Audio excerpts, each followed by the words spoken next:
The stakes have never been higher.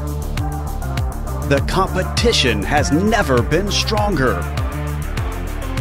42 drivers, 25 rounds. One will be crowned champion.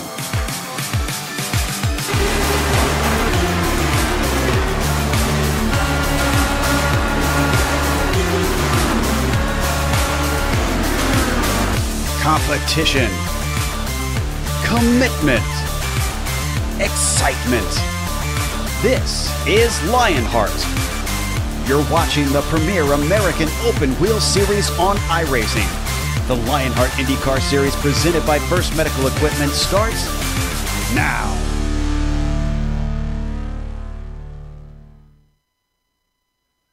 Competition, commitment, excitement. This is Lionheart. We opened this broadcast presented by First Medical Equipment in a unique fashion because tonight's festivities are dedicated to all grandmothers out there, but especially to one in particular. One grandma, or rather Uma, to Aiden, Clara, and Lily.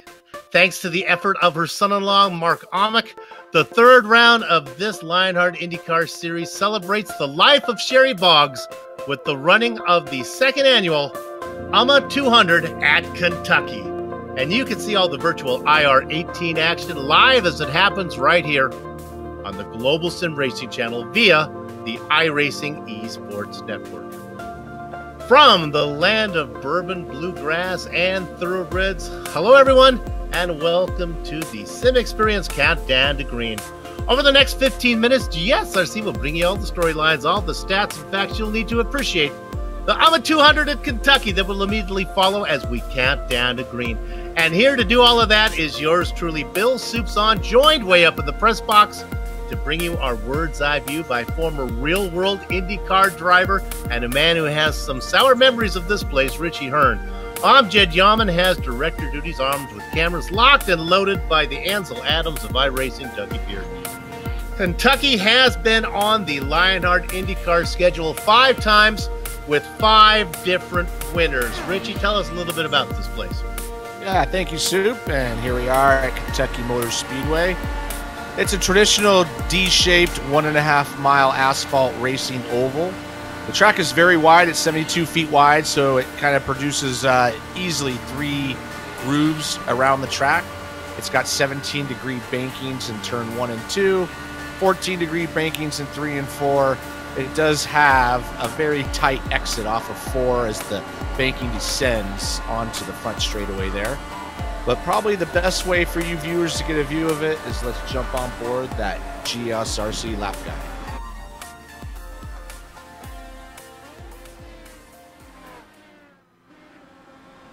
Hello everyone and welcome to the Global SimRacing channel. I'm Brian Yazek, taking you for a spin around the Kentucky Speedway in the GSRC IR18 IndyCar. Without further ado, here we go. Coming down the front stretch here, getting it right down towards the bottom, swinging it up here to keep the momentum going, then dive it right down here towards the bottom here to turn 1. Find that yellow line and kind of hunker it straight off of the corner, down the back stretch, into turn 3. Might have to break it out, lift it just a little bit to let the nose set, but then right back into the throttle. Coming through the corner, just letting it sweep up there. Then for the hot lap, you can actually cut right down here onto the apron and come back up. Now, as the run moves on, or just as guys are experimenting, you could see guys move all the way around this track. Kentucky is about 4 or 5 lanes wide, so there's a lot of room to play around. So up there in turn 1, you can see him in that higher groove. Here in turn 3 as well, getting right up here in that top seat. Maybe just trying to find some clean air, try and find a way to pass somebody. Either way, the track has the room, and these drivers will find it. Down the front stretch and across the line, and that is going to complete our track guide here around the Kentucky Speedway. I'm Brian Yazek. Enjoy the show. And there we have a lap around Kentucky Motor Speedway. As you see, it's pretty much flat out all the way around the surface. The countdown to green is brought to you by SimExperience, the makers of AccuForce Pro V2 Complete, the premier professional racing simulation steering system. The key to the AccuForce Pro's incredible realism is the groundbreaking direct drive motor control system, providing a driving experience that, when combined with today's best racing simulators, is as close as you can get to driving the real thing. For more information on the entire SimExperience ecosystem, including the Sim5 software, 3DOF, Stage Series Motion, and the GS5 G4 seat, visit simexperience.com. And please use promo code SimXLion to get 5% off Sim5 software. Yeah, if their product is half as cool as their logo, man, that's a good deal. You look at that logo, man, it's shiny silver. That's a good-looking logo. All right, let's take this opportunity to go through the points now. We'll start with the driver standings, and of course, these are presented by First Medical Equipment. Adam Blocker doesn't have a win, but he sits at the top.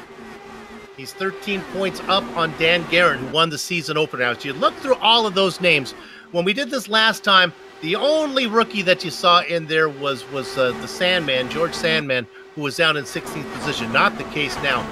As rookies adorn that overlay, you got Karam and Carey down there in 6th and 7th, Sandman in 9th. Rookies everywhere. The other winner is Sage Karam, who picked up a win last time out. He is down in 7th position. Let's drop down to the team championships to see what's going on there. The top two teams hold station. I really think Adrenaline Motorsports, that red team, is going to be tough to beat. Synergy with Guerin and Wardlow. Those are two big names. I don't know if two drivers alone can do it for them. I think they really need to pick up a third driver to chip in some points. Up a spot is Synergy West. They got 3 drivers. Down a spot, that's the Adrenaline, the black team. I'm going to start calling them Adrenaline Motorsports Licorice, as I disapprove of using colors to differentiate between teams. NHR Esports. That's Harrington and Larkamp. Boy, 2 exciting drivers there, huh? They rounded out sitting in 5th position. All right, but there are more. We're going to go to the rookies now and have Richie talk about those guys. Yeah, here we are, the rookie standings presented by Butt Kicker. And as you can see, Sage Karam, due to his win last week, has moved up 7 positions to lead that standings. But right behind him is Brian Carey and George Sandman. Only a couple of points, 5 points total behind them. We do have some other rookies involved. Hill, Jenkins, Cole, Altman up 2, Rigney up 4. So we've got a really good heavy hitters in those rookie standings in the year. It'd be good to watch. Absolutely. That championship puts on as much fun to watch as the Drivers' Championship. So what are we watching here? Who are these guys? Well, it is the iRacing. This is the Lionheart IndyCar series, and on the iRacing platform, they are considered the premier fixed setup racing league for the Laura IR18, and we're happy to be covering them one more season. And of course, they race in the memory of the late Dan Weldon. All right, it's time again for what many consider the highlight of the broadcast. Professor Lugnut's setup corner. Professor, you look to be leaning a little bit on screen. What's going on? You know, Gunther, I'm telling you, Gunther, I prefer the Darlington lean. It's always the Darlington lean. Soup, we're talking about camber. Oh, let me turn this. Okay.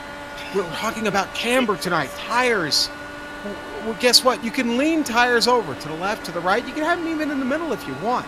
But you do that with the suspension. You do it with the top and bottom suspension arms on these Indy cars. And you could adjust those control arms so they can lean the tire towards the car, which is, when you lean it towards the car, that's a negative effect. That's negative camber. And when you go away from the car and you lean it over to the side, that's the positive camber. Now, when it's totally in the middle and everything is flat, that's the maximum contact patch. What's a contact patch? Well, that's that spot of the tire that's meeting to the ground, and that you want all of that. That's where the grip's at. Well, okay, most oval setups, and we're on an oval tonight here in Kentucky, okay, they have negative camber on the right side of the car and positive camber on the left side, and that moves the natural contact patch of the tire towards the left side of each tire. Why is this beneficial on an oval? Well, it reduces the contact patch that we were talking about when it's going straight, meaning actually there's not as much friction there's not as much contact pack. That makes the car faster going in a straight line. But more importantly, going through those left-hand corners, it moves that patch towards the right side of the tire, doing what we call preloading the tire towards the left. And those forces had forced it towards the right side of the tire, now result in a more neutral contact patch. Now, a couple of great philosophers from the Netherlands, Soup, once said that you can have the best of both worlds. I think their names were Alex and Edward, actually. And well, what does that mean? Well, you know, by fine-tuning the camber, you could actually have maximum speed in a straight line and around a corner, just like here at Kentucky tonight. I learned a lot. Do you know that camber plays a big part in the soapbox racing derby there that they have? They like to put camber on those wheels so that they only race on the little edge of their wheel there. A little bit I learned about that.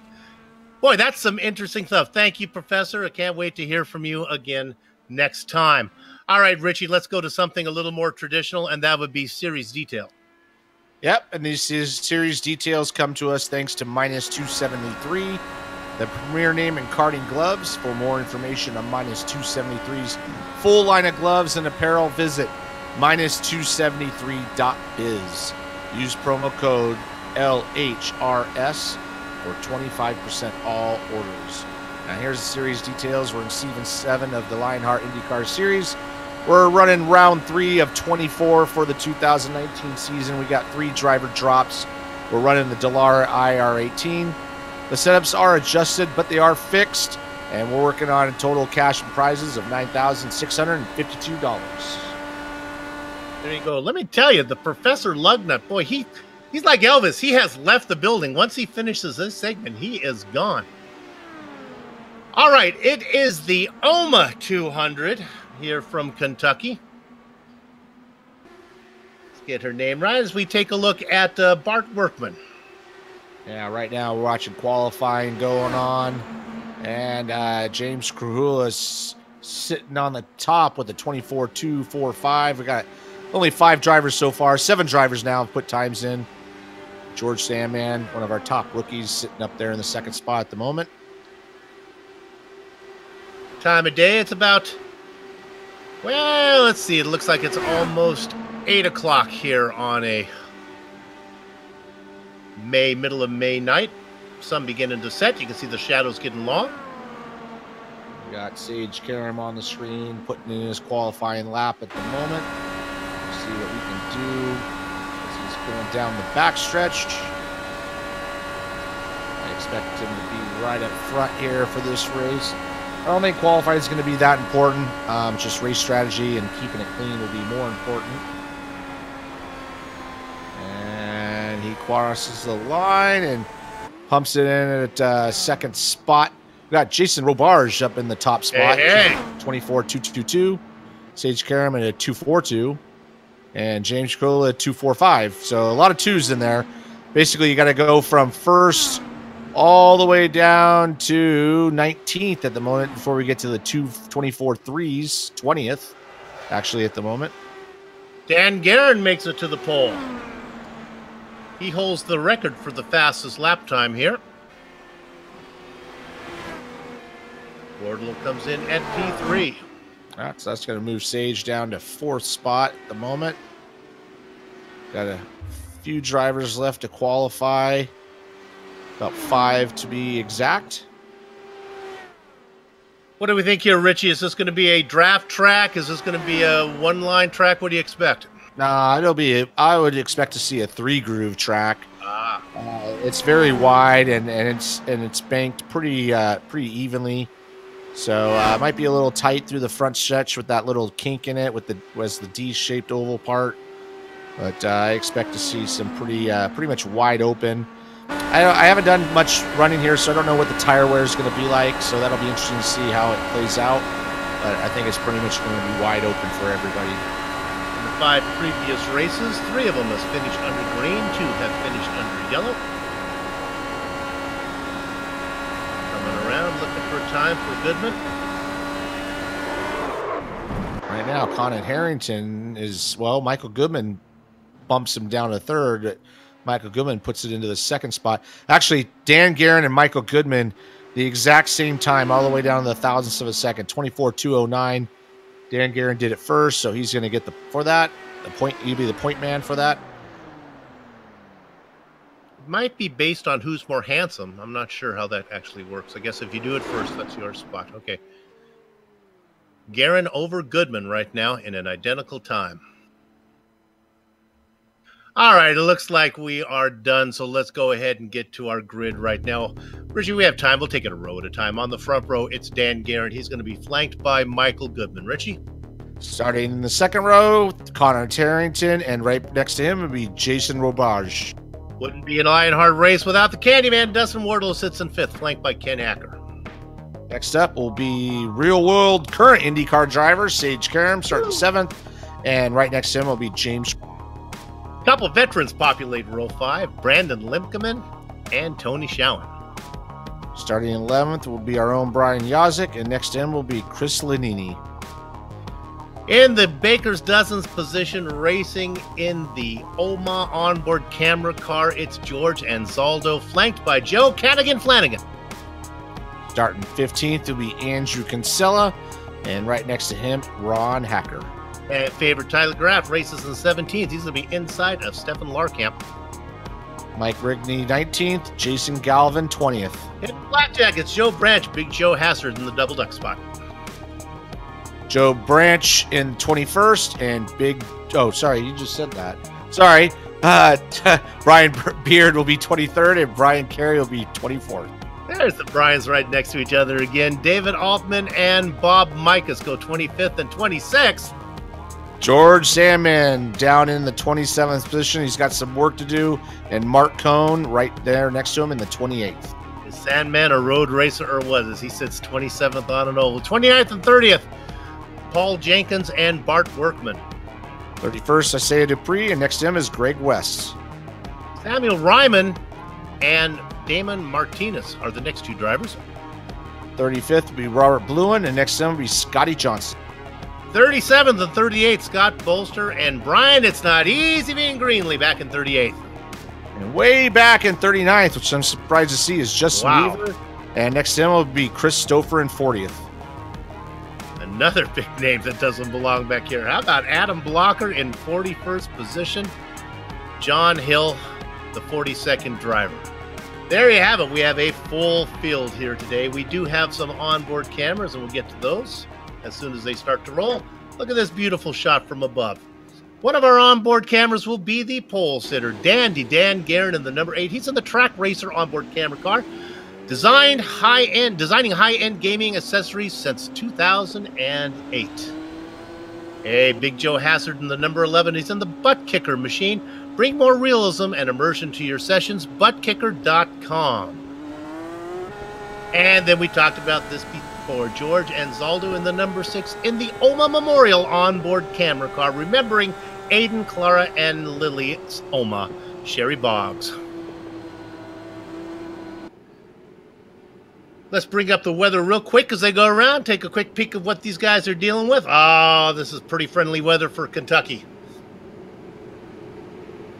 Yeah, that is mint julep weather right there, baby. Absolutely. They do have quite a wind going on there from the northeast at 18 miles an hour, so that could affect some of the drivers as we get going. It looks like the sun is starting to set too, so the track will cool down as we go. And like I say, I think we're going to see some pretty much wide open racing. I don't think it's going to be too restricted, especially with that type of temperature. Competition, commitment, excitement. This is Lionheart. We got ourselves a clean start. Dandy Dan Guerin out in front. Michael Goodman following as they get in single file. Connor Harrington, Jason Robarge, and Dustin Wardlow round out your top 5. Already going 3 wide into turn 3. And you see some guys setting out on the wide side. So there's nobody's going to get away from the pack. It's just going to be a matter of just staying clean and getting a position for the end. But you can see they're almost 4 wide going into turn 1. And that 72-foot wide track is showing its way right now as we go right into turn 3. Those guys are getting real close to each other, though. They do indeed. Sage Karam has already worked his way up a couple spots into 5th. Some more drivers in the back half of your top 10. You got Yazik back there. That'd be Brian Yazik, Ken Hacker, Brandon Limpkeman. 3 wide as they race for 10th position. Andrew Kinsella, George Anzaldo. You can see Michael Goodman trying to go around the outside of Dan Guerin. Can't quite get it done as Dan's not giving up that inside lane. I don't know how long he'll be able to handle holding that low lane all the way around as the tires burn off. We'll see how that goes. I do expect Sage Karam to be pretty aggressive here at the start, kind of try to move his way up to the front. Oh, he gives the inside lane, Dan Guerin to Michael Goodman as they go into turn 3. Goodman gets down into 3. He locks it in. He's going to have the lead coming out of the turn 4. Will he hold it to the start-finish line? I believe he does. Yeah, Dan Guerin's looking now to go to the outside lane. I'm assuming some of these guys, you know, just seeing where their car works best. Not really that concerned about the position, just seeing where things are working in the draft. And so far, everybody's running very nicely with each other. Again, a man with a reputation. He's trying to lose car number 44, Connor Harrington, going to the outside, making it 3 wide. He has no problem being fast, but he has trouble bringing the car home. Proved me wrong last time out as he picked up a podium on a road course. Right now, he races in 3rd on the high line. Riding on board with Jason LaBarge. Looks like he's running that Jeff Gordon type paint job, DuPont paint job there with the Rainbow Warriors. And he's kind of sitting pretty right there, kind of watching everything going on, watching Dan and Michael Goodman fight it out as we get to basically 2 wide racing down the backstretch. You look at Robarge. We have not seen much of him lately racing up front. Good to have him back on screen as he's 3rd in line on the inside line, racing in his number 79 in his familiar rainbow-colored car. I hope. It is. There we go. I can't go talk about Jason Robards without a Jason Robards mention. Of course, check out the great actor Jason Robards in his final performance of Magnolia. If you haven't seen that movie, that's a good one. Has absolutely no relationship to this going on right now. But we got a long race. If you watch, look back at Sage Karam, he's working those guys over pretty hard and really trying to fight his way up to the front. And I know he's going to be pretty aggressive there. He's not going to be afraid to just stick it in there and just kind of just force his way through. But he almost got into the back of that driver. I don't know who that was in front of him. Was that Connor Harrington? Yes, it was.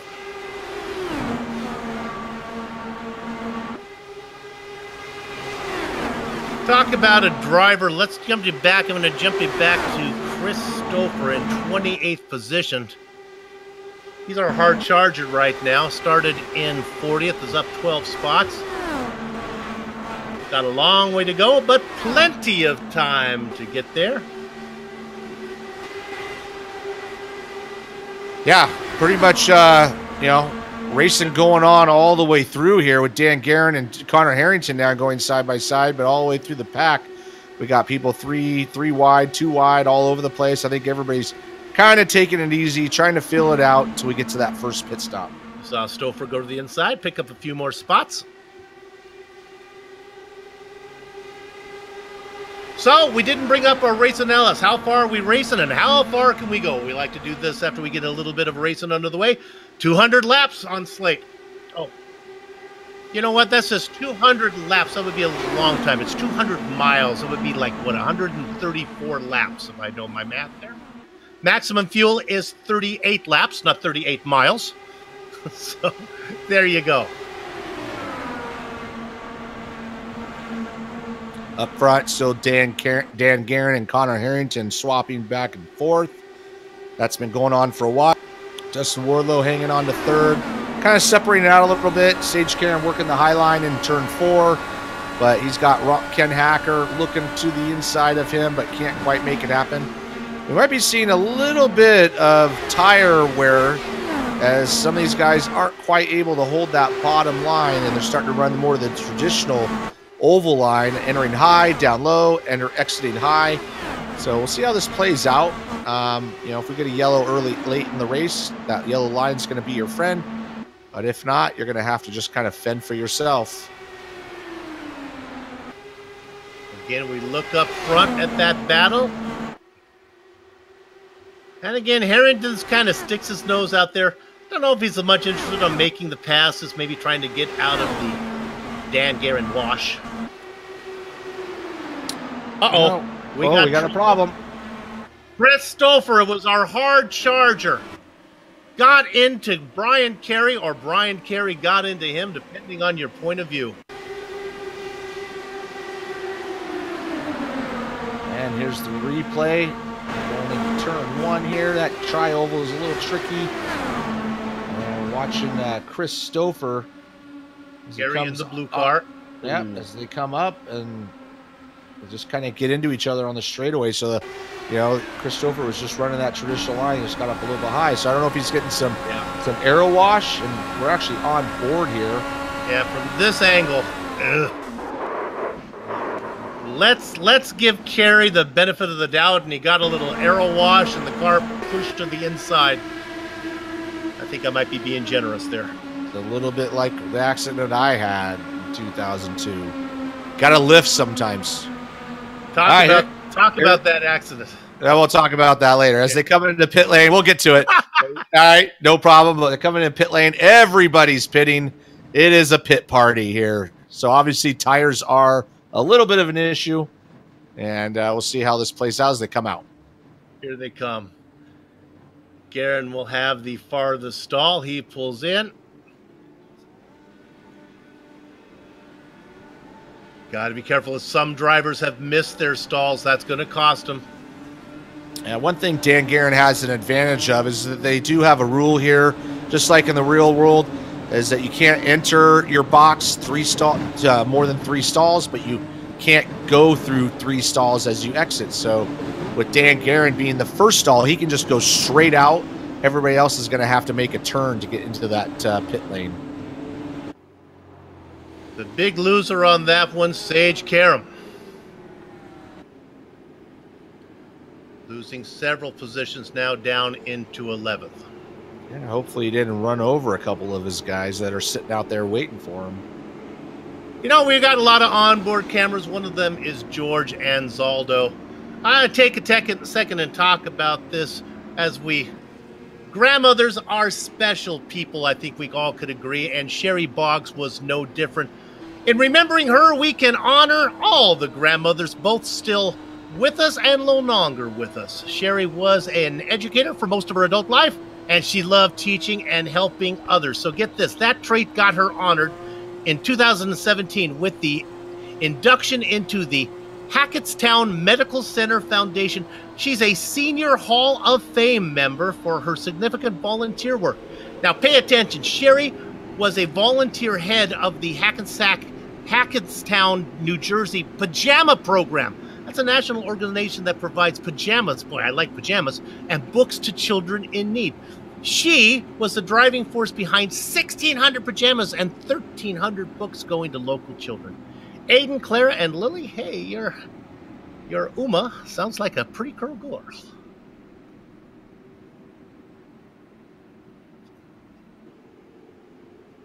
All right. Coming around, getting ready for the green in a lap or two. I don't think the pace car lights are out, but yeah, like you said, Sage Karam went from 4th down to they're going green now, but Sage Karam down to 11th spot. All right, now we have some drivers who stayed out. So David Altman did not pit. He's up there for track position. That a boy, David. Started in 25th position. He's going to stay out there. Come on, take it to him, David. He gets a great jump. Yeah. Gather up the chickens, take covering on the cows. The horses are out of the barn, Richie. That is David Altman leading the way. He is leading the way. He started 25th, really leading the race. He's definitely hoping for a yellow flag fairly soon. Otherwise, he's going to be a dead horse out there. But sometimes you got to take a risk. And right now, he's leading the pack. He's got Dan Guerin and Connor Harrington. Dan Guerin's going to look to the inside. I think you're seeing the result of those tires wearing out as he has to wash up and let those guys go by down on that yellow line. It's real close to the wall. Now let's see if Dave can tuck in behind Harrington and Guerin. They have been the fastest 2 cars today. Once again, Harrington takes his familiar wingman position to the right of Guerin. And look at this. There he is back there. Just put me in the toes, says David Altman. Fresh tires be darned. Yeah, but he's basically kind of getting swallowed up here as all those guys with fresh tires can just hug that yellow line. That's the shortest distance around. As Dustin Wardlow, Brian Yazik's doing a great job from 11th up to 5th. And, David Altman, if he can get a yellow flag fairly soon, he'll be all right. But if he doesn't, he's going to be pitting under green, and that's definitely going to put him a lap down. Maybe so, unless we get a long green flag run, and then he'll be back up in front again. I like the contrarian attitude of David Altman as he falls down into 6th position. Hey, Harrington moves to the lead.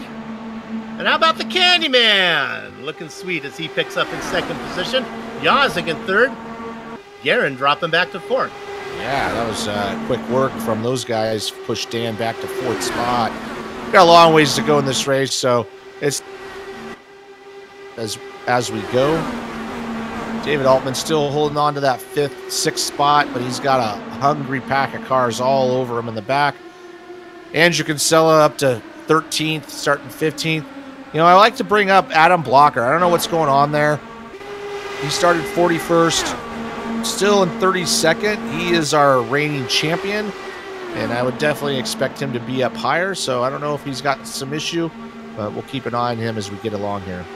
I did a pretty good job of reading the notes, doing my homework. I did not see any penalty to our champion back there in 31st. No, he put a time in, so, he put an actual time. He didn't get a penalty. I didn't see anybody getting a penalty. Just struggling a little.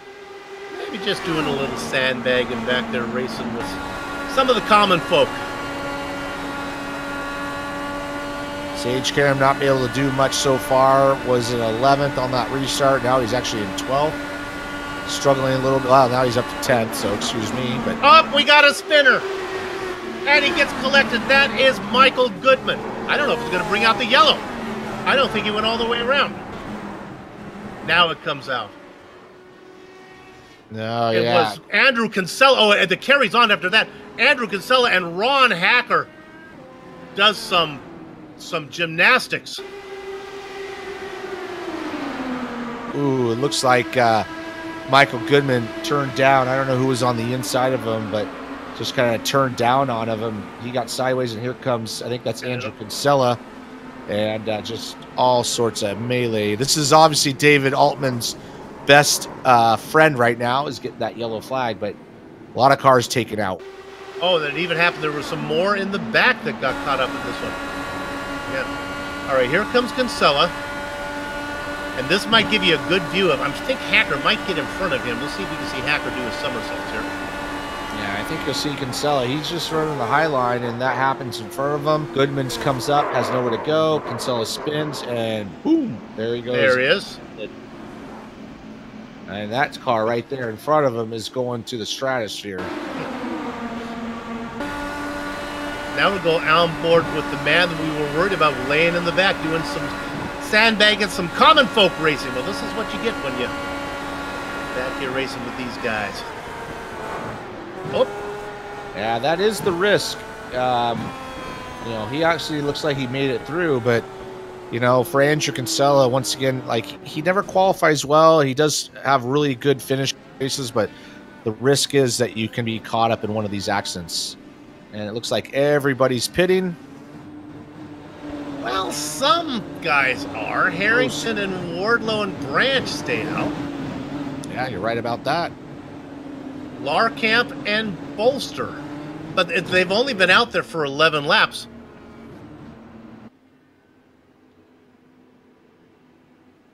All right, we're going to take a look at Andrew Kinsella. He is our spotlighted driver.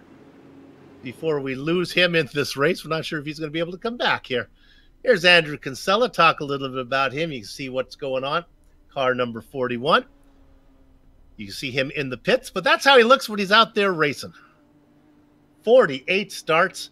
Surprisingly, when I saw these, didn't have a pole. That made no sense to me.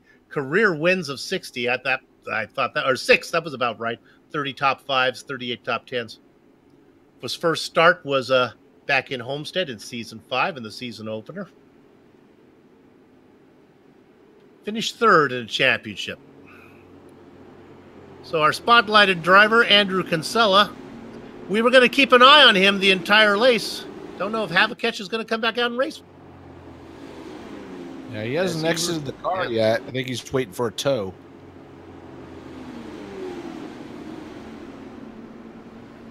Five drivers stay out. Harrington, Wardlow, Branch, Larkamp, and Bolster. Yeah. Has Bolster made a pit stop yet? Bolster has. He came in on that first stop. David Altman, who we saw was in 25th position on the grid, he stayed out. He's going to slot into 15th position. So he got his green flag, or his yellow flag. He picks up a few spots. Yeah, it worked out for him. Yeah, it worked out for him. Sometimes that's the way you got to take it. And now he's on the same pit strategy as most of the leaders, not the first couple in front. But we're starting to see a split strategy. So this will play out as we go. Like I say, I'm not sure about the tire wear. I don't know if it's real important or if these guys are just playing the fuel mileage game. We talked about Dan Gehring holding the record for the Lionheart, the fastest lap in qualifying. My partner Richie Hearn held a record here at Kentucky. Yeah, I think maybe it's been broken, but Richie, your record not quite as prestigious. No, I hit that wall in turns 1 and 2 at 210 head on at 146 Gs. I got the newspaper clipping to prove it. And I actually had the people that made the Hans device, because this is back in 2002 when it first came out, and I actually had them personally thank me because they cannot simulate that G load in a sled, and they said, you know, not really, you know, want to thank me because that they proved that their product works because I didn't die doing it. So, yeah, not that exciting, but kind of was.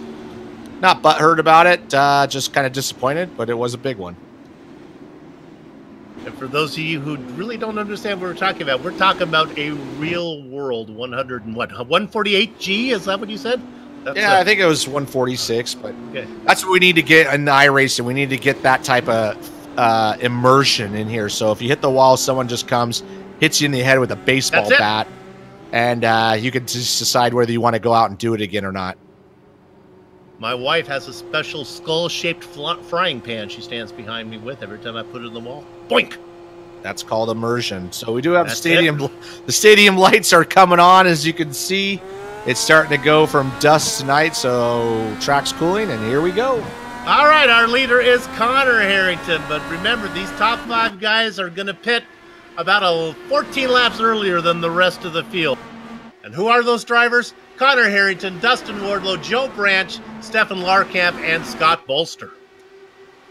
Yeah, Joe Branch going down to the inside of Dustin Wardlow, it looks like. Going to try to steal away that second spot.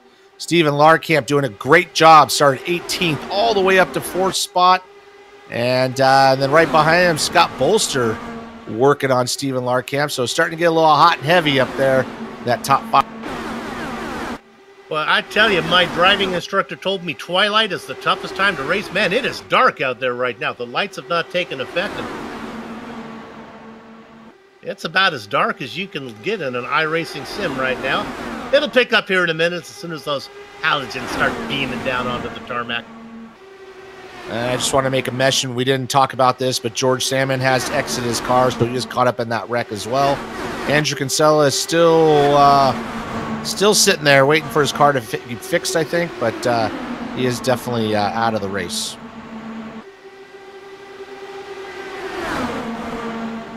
Drivers that are having issues. Isaiah Dupree, Brian Beard, Andrew Kinsella, Ron Hacker. We talked about George Sandman, Greg West, and Chris Stouffer. Yeah, we got a crazy battle here back in the 8th through 15th position. Sage Karam is right in the middle of that. He hasn't been able to make much move, but these guys are weaving all over the place. I'm seeing some tire smoke. Oh, we got a wreck. It's Jason Robarge and another car into the wall. Robarge saves it. Joe Flanagan is in the wall, pirouetting down the back straight. Oh, Joe. Wasn't your fault. Now, as I was talking about, I was going to say these guys were going. I was watching this group. And this is Sage Karam, who takes evasive action right in front of him. They are both in the wall. He was in the danger zone, and these guys are just trying to fit too many cars in one spot. Looks like Jason Robarge turns down onto somebody. He spins, and then it just causes all sorts of havoc. Karam takes evasive action, gets up into Flanagan. Sage is still out there in his number 2 machine, but he is absent a front left wing because of that contact with the wall. And got a hunch that maybe that left front tire might be pointing in a different direction than it was before. Yeah. If it's only the wing, they can replace that in the pit stop. But if it's any kind of suspension damage, you're done. There's no fast repair here. So if you get that type of damage, you're out of the race. And of course, if you were a fan of Professor Lugnut, you learned about the wings last round when he talked about that in his fine presentation from the setup corner. So Sage is going to have to come in. He's going to have to come in for a front wing and a rear wing. And while he gets some wings, we'll take this opportunity to go on the wing and take a break right now, but we'll be back before we go green.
The SimPit is an entertainment channel dedicated to the world of simulated motorsports.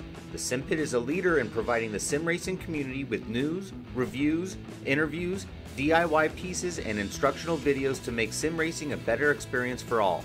Check us out at thesimpit.com or go to YouTube and just search for the SimPit.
Streaming cyberspace into your place on the iRacing Esports Network. This is the Global Sim Racing Channel's coverage of the OMA 200 from Kentucky, round 2 of the Lionheart IndyCar season 19 schedule.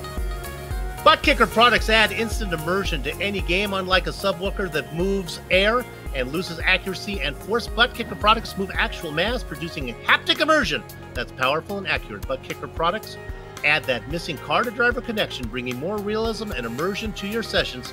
See all the family of products at thebuttkicker.com. Use promo code LION25 to get 25% off your order. We are working lap number 39. It'll be 40 when we go green. The pace car is in, and Harrington is on the gas. Connor out in front. He did not pit. 5 cars have been out there for a while. Connor Harrington, Dustin Wardlow, Stefan Larkamp, 3 of the guys up front. One guy who did pit is Dandy Dan Guerin racing in second. Yeah, I'm surprised Connor didn't pit. I mean, he was running with that lead group there, so there's really no advantage of staying out, and he's really susceptible of a long green flag run. But here comes Dan Guerin. He's got those fresh tires. Connor Harrington trying to hug that yellow line, and he's got everybody coming after him. We got Dan Guerin, Dustin Wardlow, and they're going to go 3 wide, looks like, into turn 3. And just to clarify, when I said pit, that was from the yellow flag before. Most of our leaders stayed out. A few guys in the very back, Mike Rigney, Bobby Micas, Mark Cohn came in, the Watchman came in, Robert Bluen. Look for these guys to inherit the lead here when these other guys will have to pit eventually. But we have drivers now on 3 different strategies. 2 of them being right here. Connor Harrington, that's been out there for 25 laps, and Dan Guerin, who's been out there for only 15. Yep, going 3 wide across the front stretch here, across the stripe. Been a pretty exciting race so far. We've had, I think, 9 drivers, though, been eliminated with some wrecks, including Sage Carey, Andrew Kinsella, George Sandman. Looks like Joe Flanagan, Isaiah Debris, Ron Hacker, Greg West, Brian Beer, and Christopher all have exited the race. Again, under a setting Kentucky sun. Darkness falls across the land. The twilight hour is close at hand. Creatures claw in search of blood to terrorize y'all's neighborhood. And one guy being terrorized right now is Connor Harrington, as Dan Guerin goes underneath him to get the lead. Yeah, I think you see the result of those older tires as he couldn't hold that white-yellow line coming out of 2. Open the door for Dan Guerin, take the inside. And now Connor Harrington's got to worry about Dustin Wardlow going around him. And Ken Hacker's coming up as well. Going to give a big shout out to Joe Branch, started 21st. He's all the way up to 7th at the moment. And Big Joe Hazard, 22nd to 9th. So nice. Good runs from those drivers indeed as they start to go 3 abreast up front. Looks like the first lap of the Indy 500 there. Watch out for the Candyman, Dustin Wardlow. There's no room between him and the wall. Harrington says, no, no, no, no, no, you must wait, sir. Now, like I said at the beginning, there's going to be 3 wide racing all night long. I think it's really going to come down to fresh tires and what kind of groove you can hold. Draft is strong as they're flat out all the way around, but it's going to come down to that kind of scrub you get as the tires wear out and keeping that momentum up. Connor Harrington getting a good run off the corner on 2, trying to go around the outside of Dan into 3. Ooh, they are awfully close racing going on there. Connor Harrington in that Cransfield car. Looking on from the popcorn position, it is the man who started this race on the outside of row 2, Ken Hacker. Looking up. Yeah, Ken Hacker. Yeah, he's trying to get around Connor Harrington. There's no space. He's got to go down to the bottom. Connor's got it given the opening lane, but I don't know how Ken's car is handling at the moment, but he should just, if he dives down there to the bottom lane, he can pick up the draft from Dan and probably pick up that spot. Up to the outside, we have Tony Schoen bringing his muscle up to the front. Going side by side, 2 by 2 into turn 3. You can kind of see him fan out here into the corner. Everybody trying to get some clean air on that front wing. And then back to single file down the front stretch.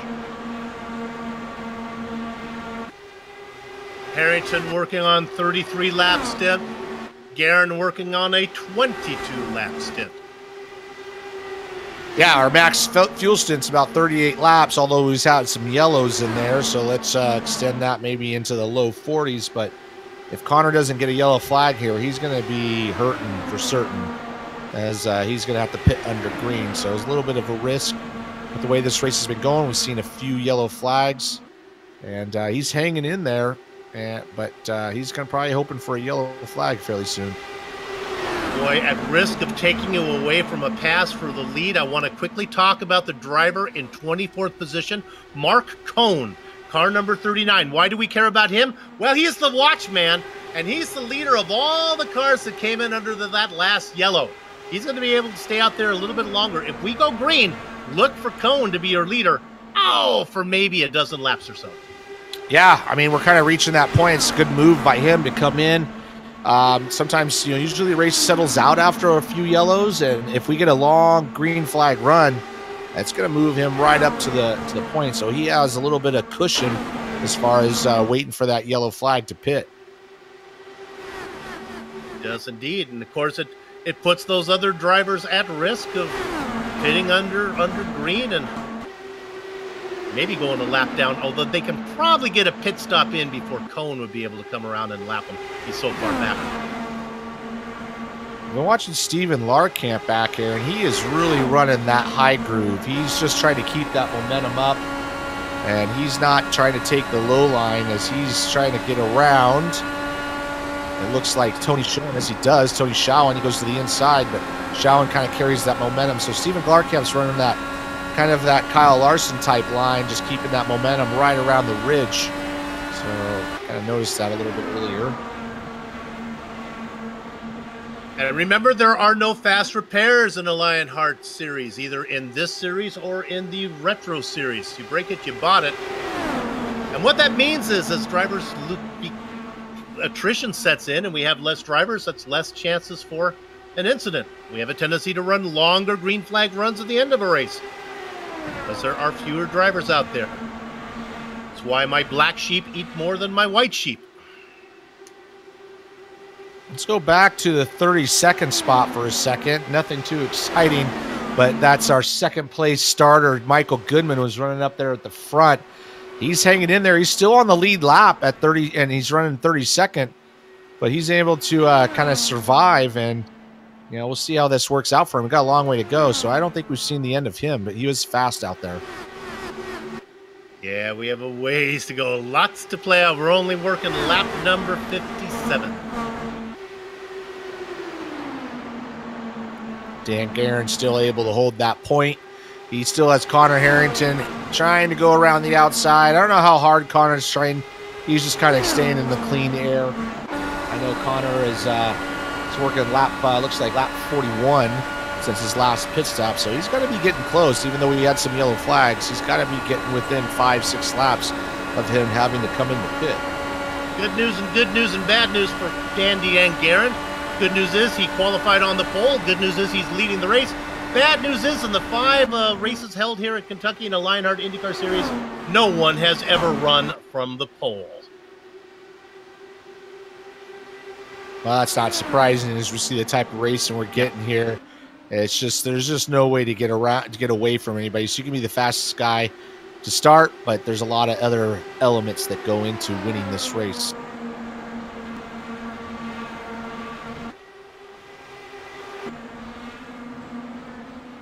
We're starting to see it. I was going to say we're starting to see him spread out at the front. Got some good racing in the back there. Back there, I was seeing Brian Yazek go around James Krahula. Krahula was just worked his way up into 8th position. His car got really loose, and he got passed by Yazek, Blocker, and Larkamp. All went by him. He gathered it up. Yeah, let's give another shout out to Adam Blocker. We pointed out that he qualified 41st, and he avoided that wreck barely, but now he's up to 10th spot, so he's got himself in a good position, so nicely done.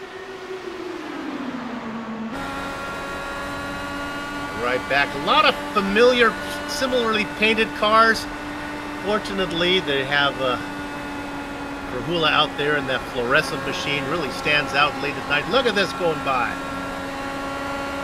Right on board with Big Joe Hassard in the butt kicker machine. That's Adam Blocker getting that spot. Moving him up into 9th. Connor Harrington still trying to get around Dan Guerin. Dan able to hold that inside line, forcing Connor Harrington around the outside. Not able to get it done. Once again, I don't think how hard Connor Harrington's really trying at the moment. He's just trying to stay in clean air. But, here comes Connor Harrington. He's pitting under green. Also, Justin Wardlow. These guys are going to lose a lap. So, this might ruin their race if things fall the way they are right now.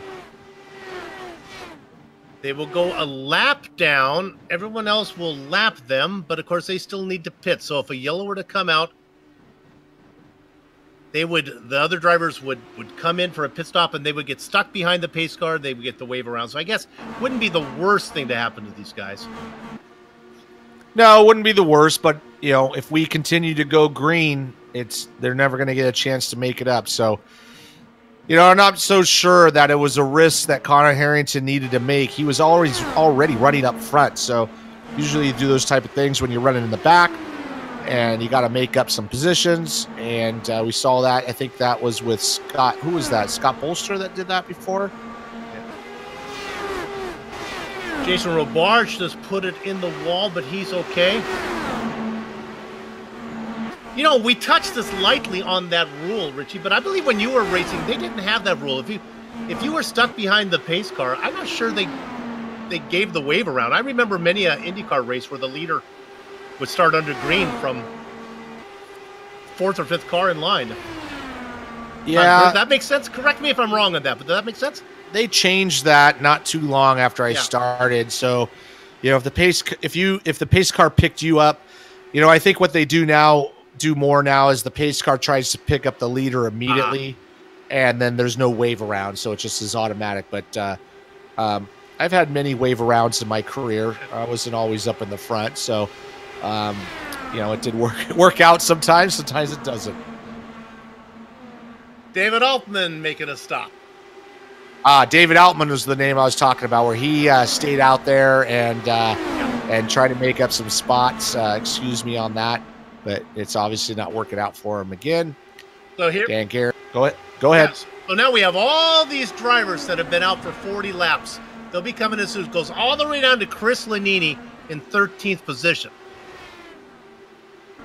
So who's going to inherit this lead? I think right now, it's Rigney. I think it's Mike Rigney who has worked his way up.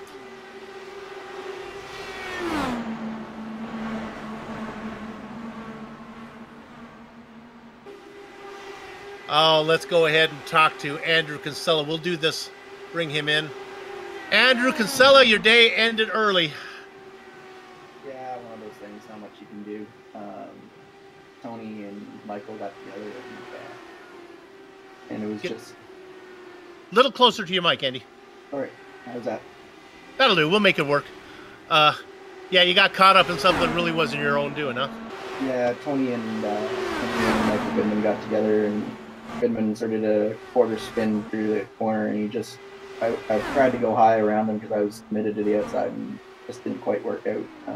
Flipped them, and then tried to get down into the big hole behind the pack, but Ron coming too fast, and I was turning straight right and just going left, so not much I could do. Does the bottom line start to go away on old tires? Is that kind of what we're seeing, or are we missing that?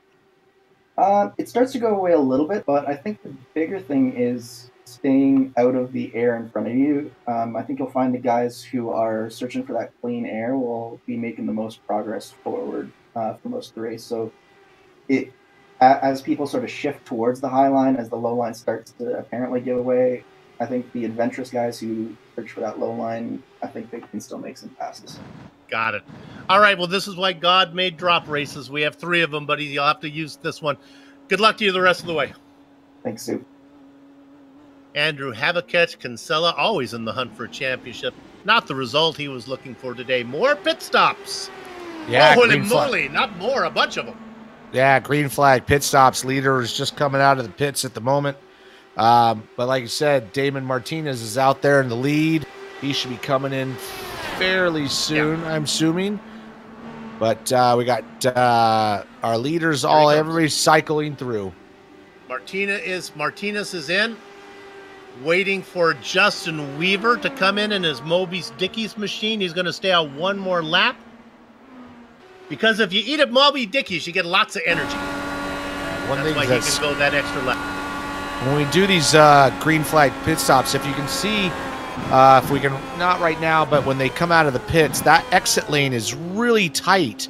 And there's just very little room to get up to speed. And who can get up to speed the best on these green flag pit stop is who's going to make up the time. It's no different than on a road course. Those in and out laps are key.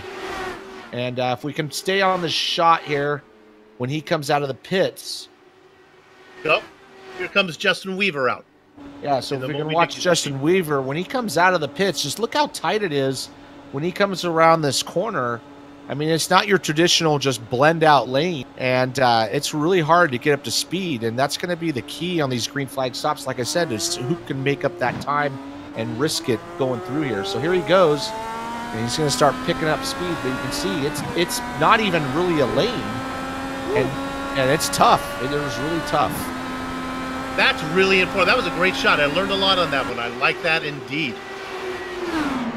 All right, well, I really thought that Mike Rigney would stay out there and lead for a little while, but as soon as he got the lead, he thought it was time to come in. So who's going to be running long? How about Scotty Johnson? Yeah, Scotty Johnson, right? and Samuel Ryman, both all the way up to top first and second, although they're running, I think, 40 laps since their last stop, so they're not too far away. But Johnson right there. Now right in front of him is Connor Harrington. Harrington racing in third. Johnson the leader. Harrington just about 19th, 20th of a lap down there.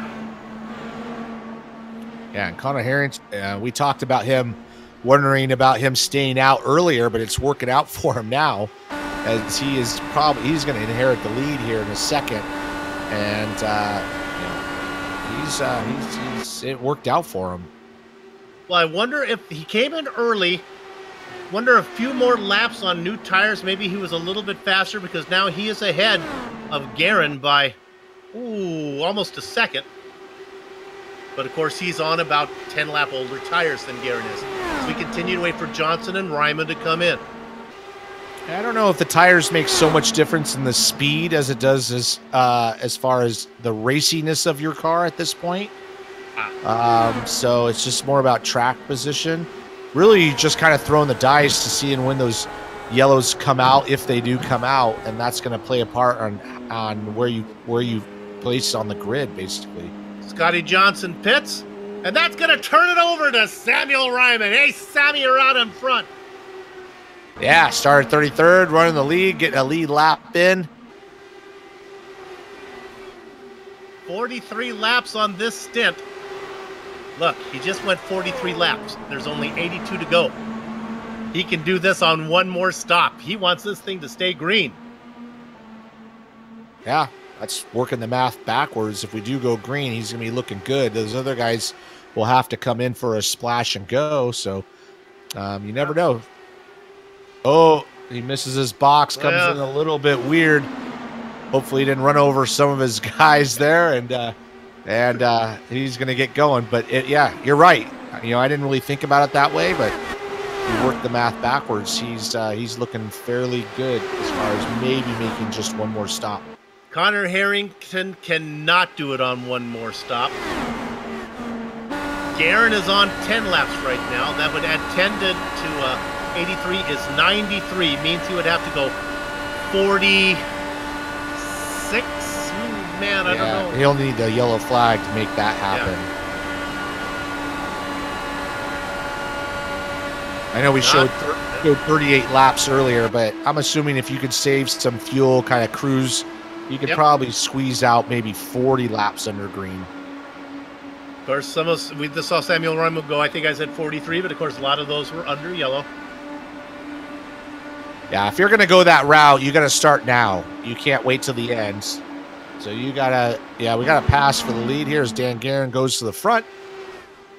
Oh, Jason Galvin. Galvin in third, looking to get up there. Guerin in the lead, Harrington in second, and Galvin now poking in, coming up from 20th position. Absolutely, nicely run. as he gets up to third, and Connor Harrington is looking to once again go outside. But what I was going to say is if you're going to work that fuel mileage game, you got to start now. You got to start now by lifting early, getting the draft. You can't make that happen at the end. So we'll see who kind of tries to play that.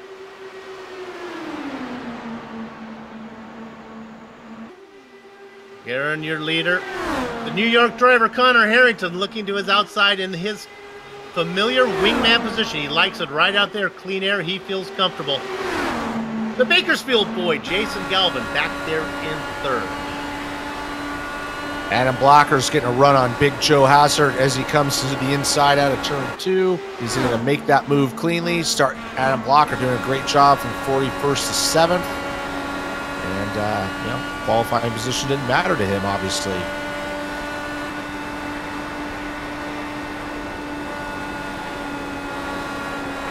So we have 27 cars on the lead lap. Let's go to that. Samuel Ryman's the last car in the lead. He is probably the one that has the best chance to make it on one more pit stop if he can save some fuel. So, you know, if it does go green, we'll kind of keep an eye on him.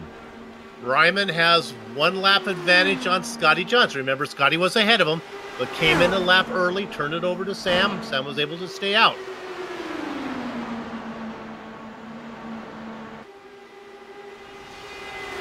Might have a lot to do with what some of these guys are thinking, like Jason Galvin. Maybe he's thinking I'm better in third position right now, save a little fuel.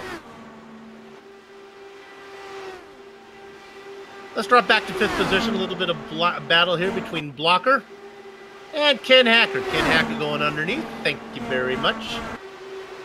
Adam back to 6th. Ken up to 5th. Yeah, it looked like Adam Blocker washed up a little bit into 3, but he's going to go on the inside through the tri-oval. He's going to grab that position going into turn 1. Nice little battle for 10th. Tyler Graff getting passed on the outside by Damon Martinez. Now, there's a name we're not familiar with. He led a little bit. Good to see him racing up there. He's a rookie. Now Graff under attack from Justin Weaver. Yeah, give another shout out to Justin Weaver. Just like Adam Blocker, did not have very good qualifying time. Started 39th. He's worked his way up through the messes and now running 12th.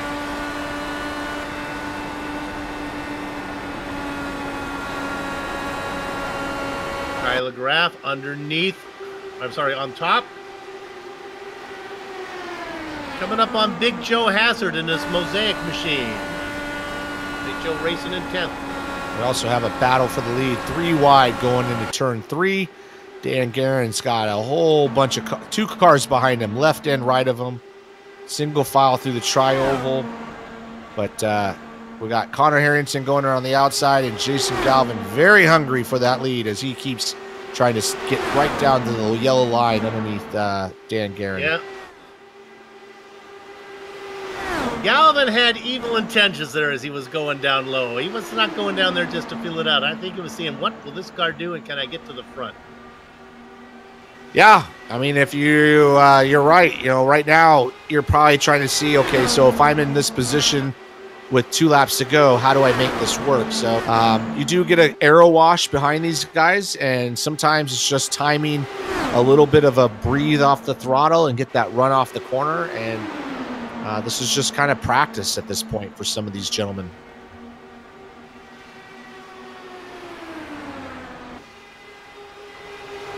While these guys race up here, these 3 in position, slowly, little by little, Tony Showen began to run them down, gather them up, close the gap. And I said slowly. That was a poor choice of words. He's there.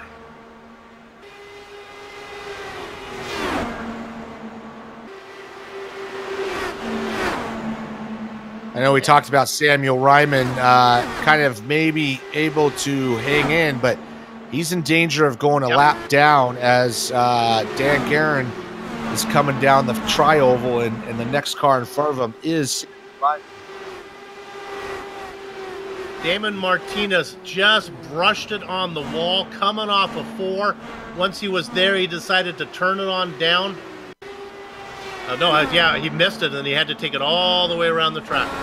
Here we go. We talked about the rookie. Ouch! The car's a little skinnier.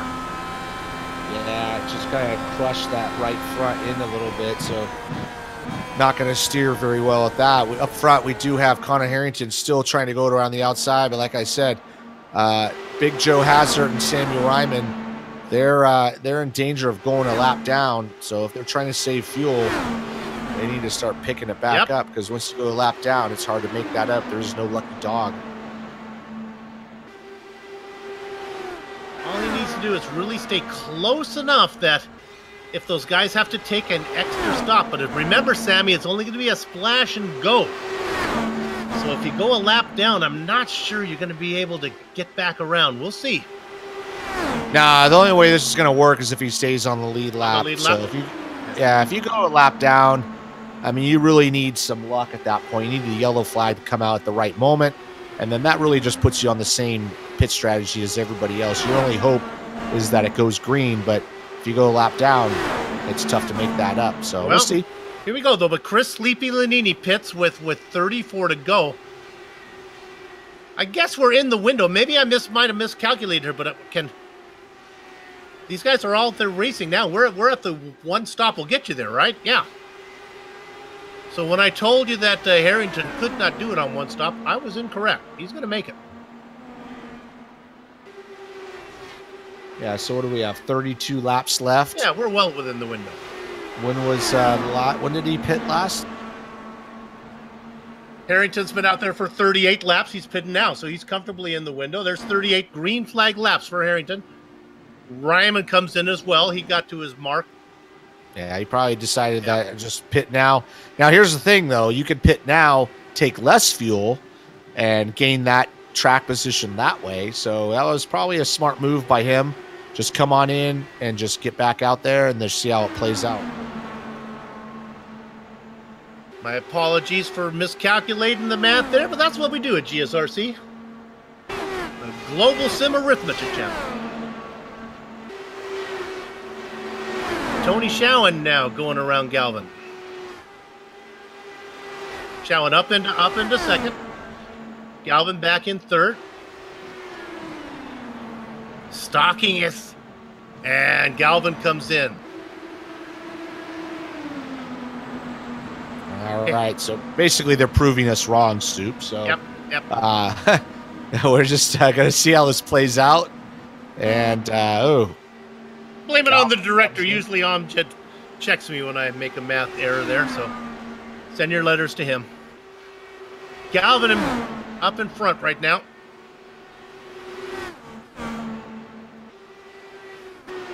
So who's leading of all the cars that can go from here? Well, it's Harrington.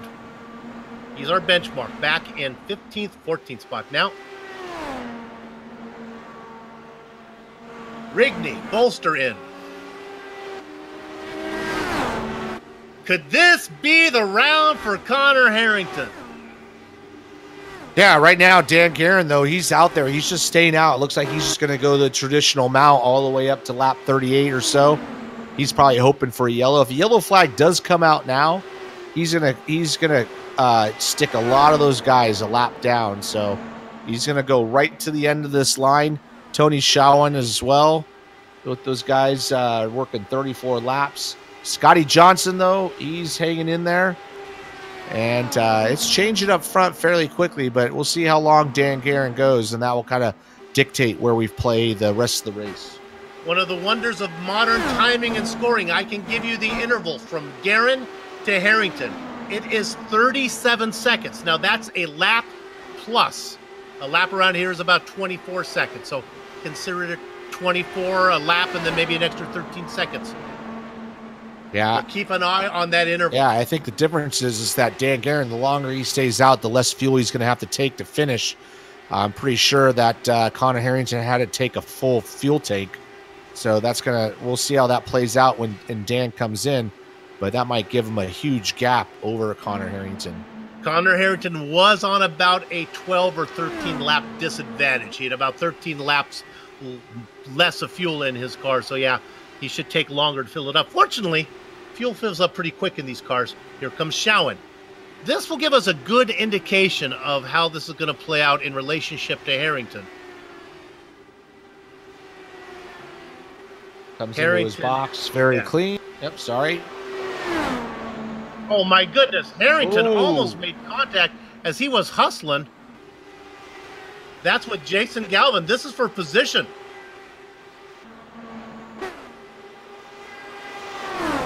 This is possibly for your race lead right now. It's a battle for 10th. Now look, this is Sharon. Now Sharon is out. Sharon gets passed as he comes out. Now it goes back to Galvin and Harrington. Sharon goes in, and now Dandy Dan Guerin is in. All right, so this is going to really play out the finish of the race, as we only have about, what, 16 laps, 14 laps to go. And we'll see how long he has to stay in the pits. And we'll kind of keep an eye on Connor Harrington and Jason Galvin. I think Jason Galvin is actually the guy to watch. He's in front of Connor Harrington. He's coming through turn 4 at the moment. Guerin's coming out, but we have that tricky out lap here. And this is really the key, just kind of keep it up to speed.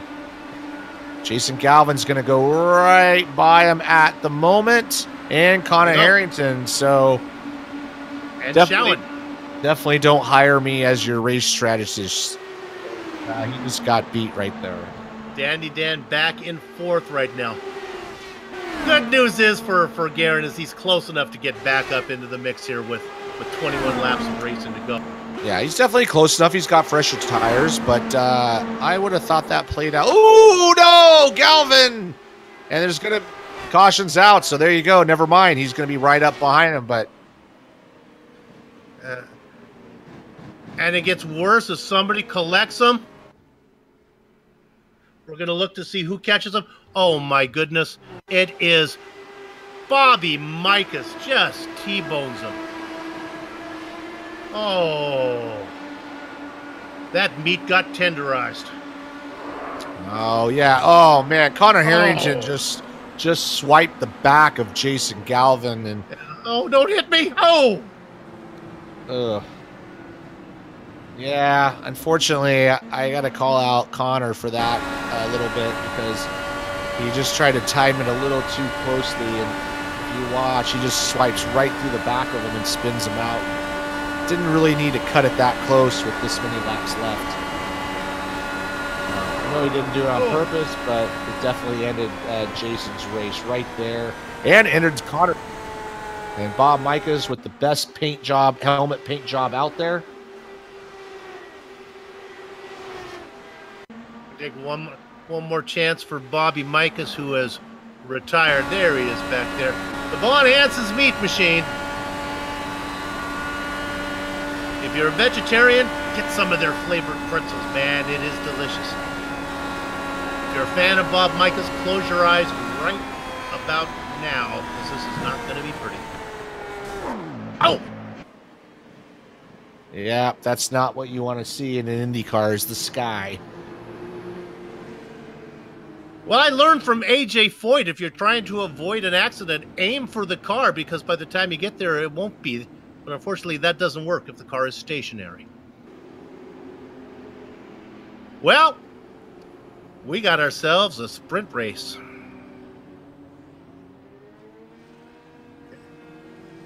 Now, Weaver didn't pit. He stayed out, and now he just came in. He was our leader. Is he going to be able to get in and out and stay on the lead lap? I think he's our... Here's what I think happened. We talked about Scotty Johnson, remember? Scotty Johnson was in the same position as Samuel Ryman. Ryman came into pit. Johnson was a little bit ahead. He stayed out. The yellow flag came out. He had yet to pit. He had put a lap on everybody else. I think... Yeah, it's going to work out great for him starting 39th. He is, I think, going to be the leader. Right. And Scotty Johnson is going to be right behind him. Ken Hacker looks like is Weaver. It's gonna be Weaver. Those are the only two, I think. Weaver. Oh, okay, now, maybe Ken Hacker. I don't think so, though. I think nope. Yep. So what you have is Ken Hacker is the leader of all the cars trapped behind the pace car. Now, another two drivers trapped behind the pace car are Scotty Johnson and Justin Weaver. The problem is they're on the lead lap. So they will cycle to the front, and everybody else will roll around. Christmas comes early to Scotty Johnson. It's only got 18 laps. Hang in there, Scotty. And he's got fresher tires than anybody else. What do we know about Scotty Johnson? Well, he gridded in 36th position. He's a Midwest Scotty driver Johnson, now. Justin Weaver both started in the 36th and 39th position. So, like, you can see how you don't give up. And if you just work the strategy, sometimes that's what, if you're not the fastest guy, just kind of sometimes just work the strategy and it works out for you. He races for Skidmark Motorsports. He's out there in the number 07, and he's going to be our leader. Now, we don't know much about him, but we do know a lot about the Moby Dickie's machine. If you're watching this at Moby Dickie's, remember to tip your waitress. Somebody order around for the house because Justin Weaver's going to be sitting in second position. He gridded in 39th. Oh my goodness, it's a wave around Palooza here. Yeah, so now this is interesting. Pinned behind Johnson, Chris Sleepy Lanini, Michael Goodman, Brian Carey, Dustin Wardlow, Scott Bolster, Connor Harrington. Then you get to Justin Weaver in second. And then there are another four cars before you get to Ken Hacker. Oh my, 17 laps of racing to go. Scotty Johnson, it's all there for you. You're out in front. You got a cushion. Bring it home, baby. and he's going to get a good start here. Nice run. Those lap cars behind kind of staying low, but they're going to do their own racing because if they can get in front of him and get another yellow, they'll get the wave around. So they're not going to give up anytime soon. Brian Carey going underneath Michael Goodman. The quad driver to watch is Dustin Wardlow. Nope, that's not him. Oh, it's Justin Weaver. Weaver back in second. He's getting gobbled up by some lap traffic. Can we take a look at this? Weaver gets passed by... Oh, there goes Connor Harrington. Not Bolster. Scotty Johnson out in front. The laps cannot click off fast enough. Yeah, he's got a healthy gap to Justin Weaver. I mean, it's only a second and a half, but that's a lot on an oval. Right now, Scotty Johnson's got Brian Carey behind him, but that's not for position. All Scotty Johnson has got to do is just hug that yellow line for about another 13 laps. 1.1 second. We go back to third position. This is Dandy Dan Guerin and Ken Hacker.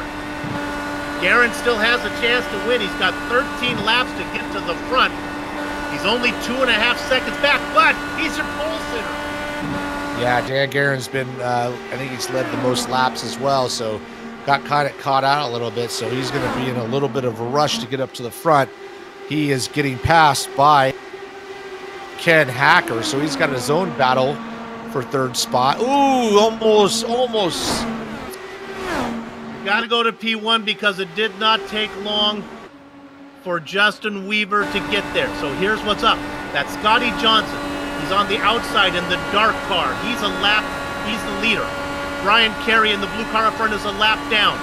That's Dustin Wardlow. He's not in the mix either. The only car that matters is the one in the middle and the one right behind, the Moby Dickie's machine. Looking underneath, this is a pass for the lead, but there is no track for Weaver to put the car. Yeah, those lap cars aren't doing any favors to these leaders. They don't care about them. They're trying to do their own thing. But that's opening the door for Justin Weaver. He's going to go on the inside. If I was Scotty Johnson, I would have just stayed on the bottom no matter what. But he's left the door open for Justin Weaver. And we have a new leader. Trying to pin him down, though. He pins Weaver down, and he had nowhere to put the car. Johnson gets it back. Those lapped cars are Johnson's friends. He can use them like chess pieces on a chessboard, positioning them where he wants them to block the car of Justin Weaver. This is not so much racing as it's more like curling. Johnson out in front. Here comes Hacker now in the mix. Here comes Sharon underneath Hacker for 30. He has to back off. I think there's too many laps for Johnson to hang on.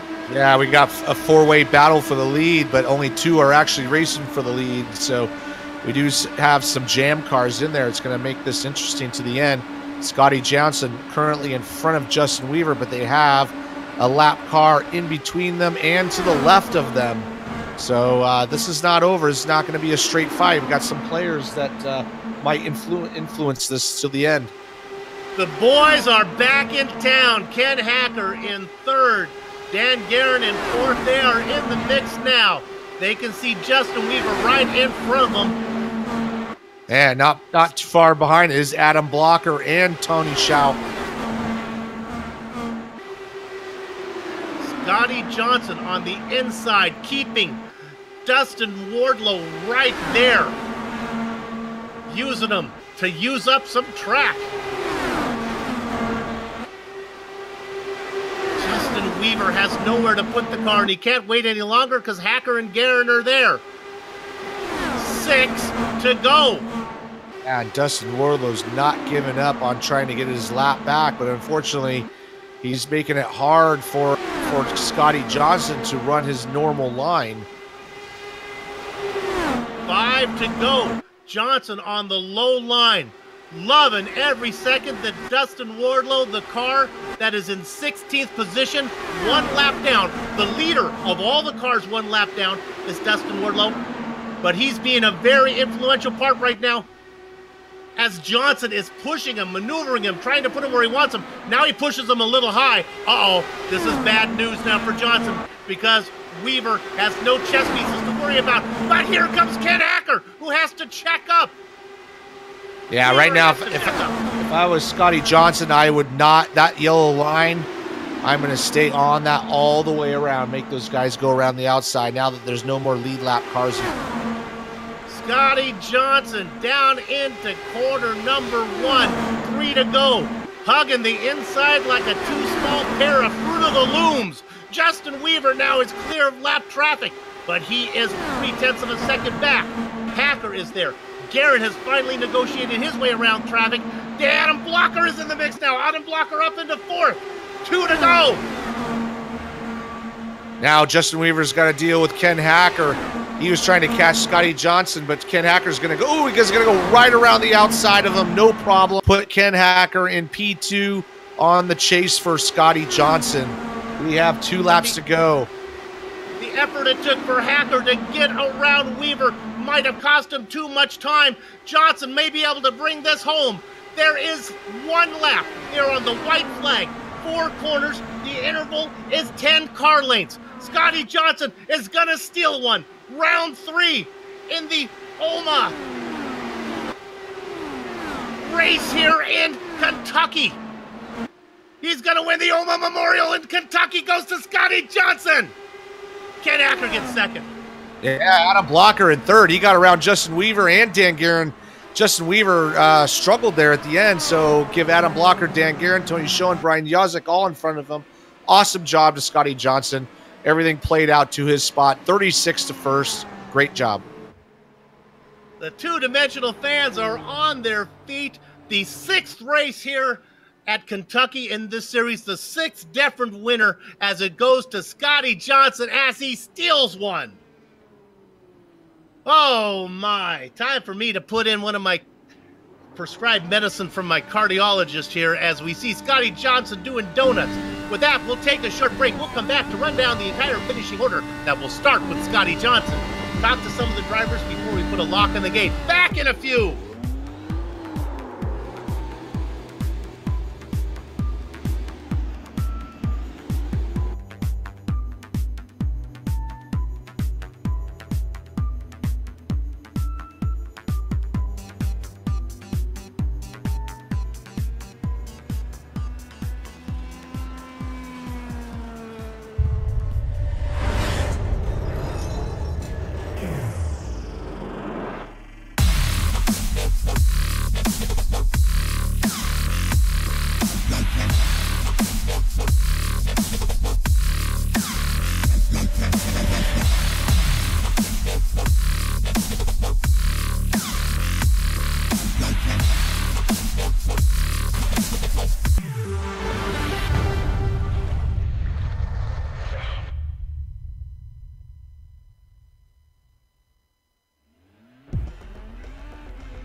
The Sim Pit is an entertainment channel dedicated to the world of simulated motorsports. The Sim Pit is a leader in providing the sim racing community with news, reviews, interviews, DIY pieces, and instructional videos to make sim racing a better experience for all. Check us out at thesimpit.com or go to YouTube and just search for The Sim Pit.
Welcome back to the OMA 200 at Kentucky. Obviously not that hard of a race title to remember. Come on, lead commentator. And the Plasma Tracks Victory Lane post-race show. This is coming your way on the Global Sim Racing channel via the iRacing Esports Network. If you're like me and have trouble finding something for the person who has everything, do I have the website for you? You know what it is. It's plasma-tracks.com. Not only produces original racetrack wall art, motorsports trophy, home decor, and motorsports fabrications are also available. Words cannot do justice to the uniqueness of their wares. The only way to fully appreciate their artwork is to see it for yourself. But I'm warning you, one visit, the next thing you know, you'll be trying to convince the people who live in the house with you why you need a Plasma Track wall art hanging in your home. See it all at plasma-tracks.com. Use promo code LRS2019 to get 25% off your order. And now let me give you 100% of the OMA 200 at Kentucky finishing order. Here it is. It starts with the man who gridded in 36, Scotty Johnson. We saw him run long. He wasn't going to be able to do it without a stop like we thought, but the yellows fell just right, and he was able to get out in front and hold on for the win. Congratulations to Scotty Johnson. Ken Hacker tried to run him down, ran out of time. We'll have to settle for second. Another driver on the same strategy as Johnson was Adam Blocker. He'll have to settle for third. Dan Guerin and Tony Schowen go fourth and fifth. Guerin, one of the fastest cars all night long. Brian Yosick, Justin Weaver, Paul Jenkins, James Grahula, and David Altman round out the back half of your top 10. Richie? Coming in 11th is going to be Joe Branch. Right behind him, one of our sponsor for the race is Mark Cohn, 12th spot. 13th will be Samuel Ryder. Nice run from him.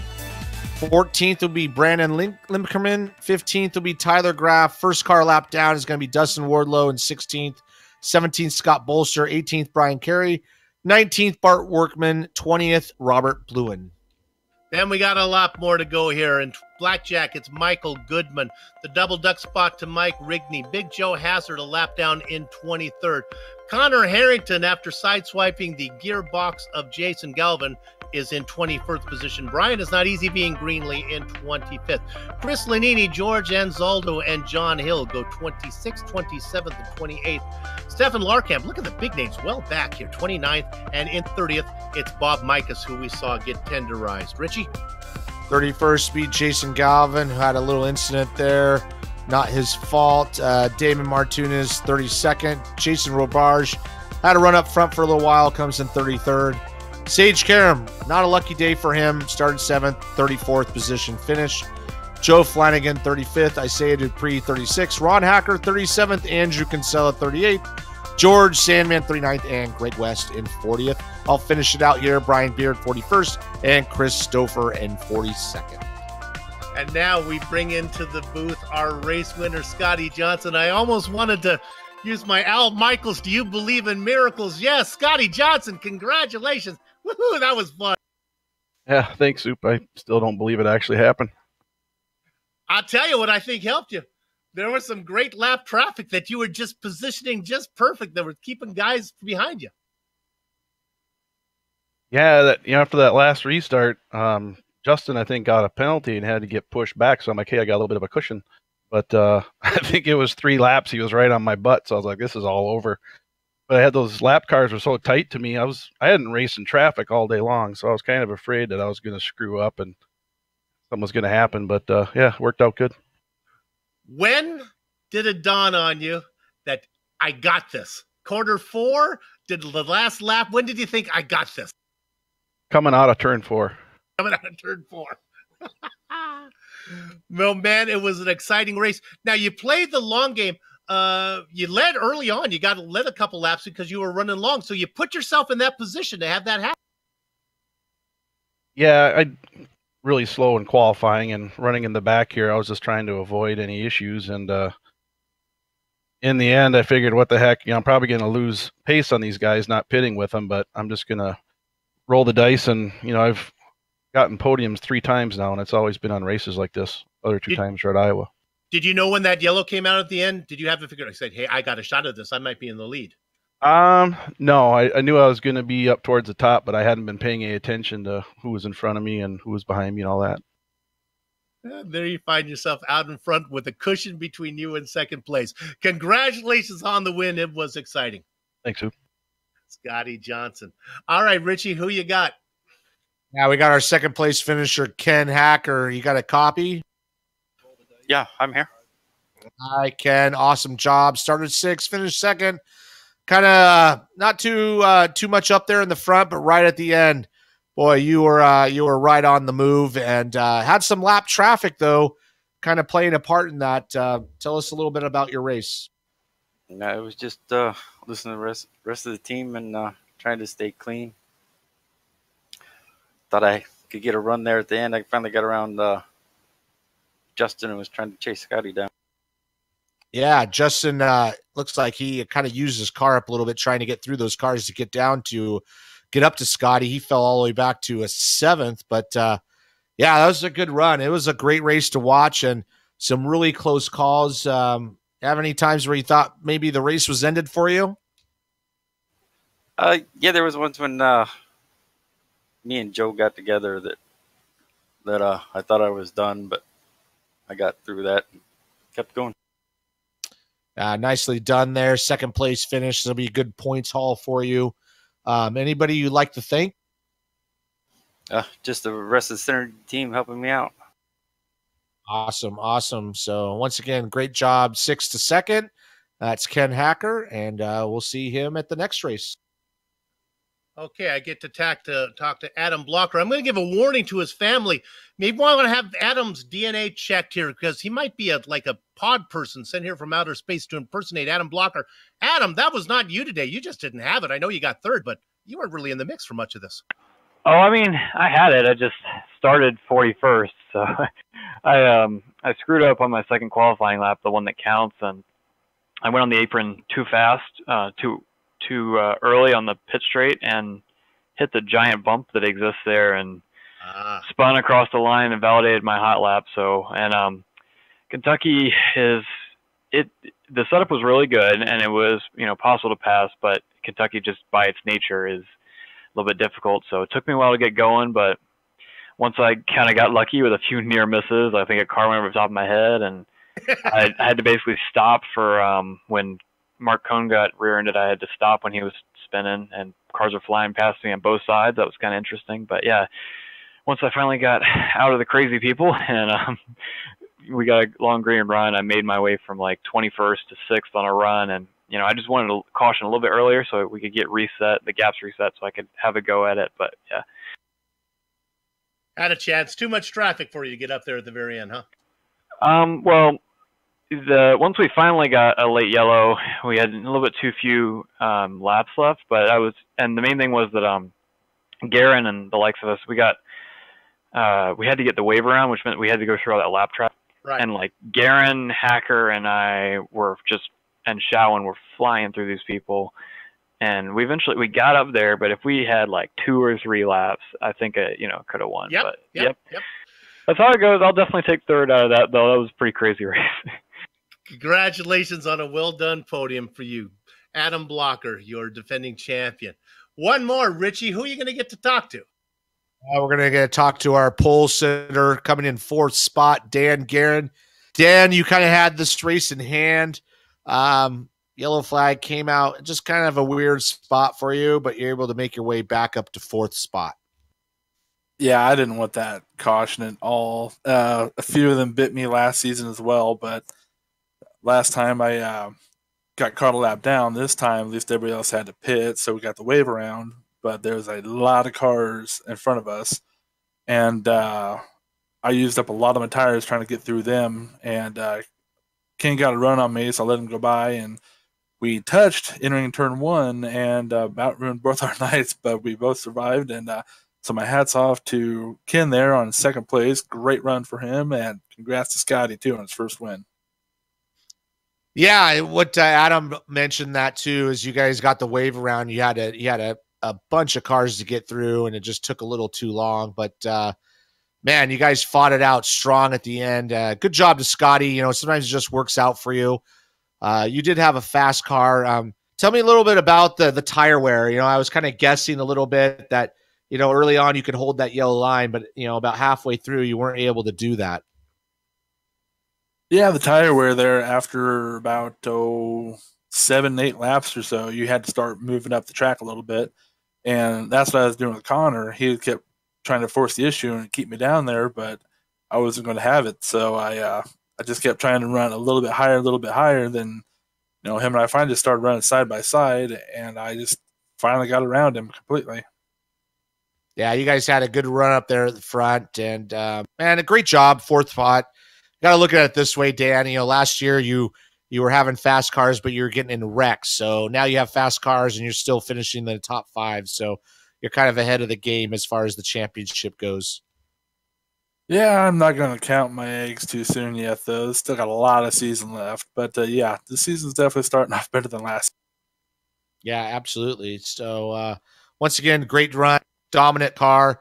Not quite works out, but not your fault, just the way it works out sometimes. And we'll see you at the next one. Yep, thanks a lot. Just want to give a shout out to all my teammates there and my sponsors like Precision, Midwest Simulations, Graphics, and SimRacers for Mental Health. Awesome job there. So there we go. Top 4 finishers, Soup. It was a fun one indeed. Let's thank everybody. First Medical Equipment. They've been the source of medical supplies and equipment in the Burlington, Iowa area for years because of their superior commitment to provide the absolute best in product quality and customer care, Mr. SimExperience, the makers of AccuForce Pro V2 Complete, the premier professional racing simulation steering system. The key to the AccuForce Pro's incredible realism is the groundbreaking direct drive motor control system, providing a driving experience that, when combined with today's best racing simulators, is as close as you can get to driving the real thing. For more information on the entire SimExperience ecosystem, including the SimVibe software, 3DOF, Stage Series Motion, and the GS5 G4 seat, visit www.simexperience.com. That SimExperience overlay is really good. Hey, thanks to the Butt Kicker products for instant immersion to any game. Unlike a subwoofer that moves air and loses accuracy and force, you know what a butt kicker does? It moves actual mass, producing a haptic immersion that's powerful and accurate. Butt Kicker products add that missing car-to-driver connection, bringing more realism and immersion to your sessions. See all the family of products at thebuttkicker.com. Use the promo code LION25 to get 25% off your order. To contact any of these sponsors you see on the screen right now, go to the LionheartRacingSeries.com, click on 2018 sponsors, read or scroll to the bottom where you can click on the company logo. On your screen now are just some of the plethora of companies, equipment, and software that we use to bring cyberspace into your place.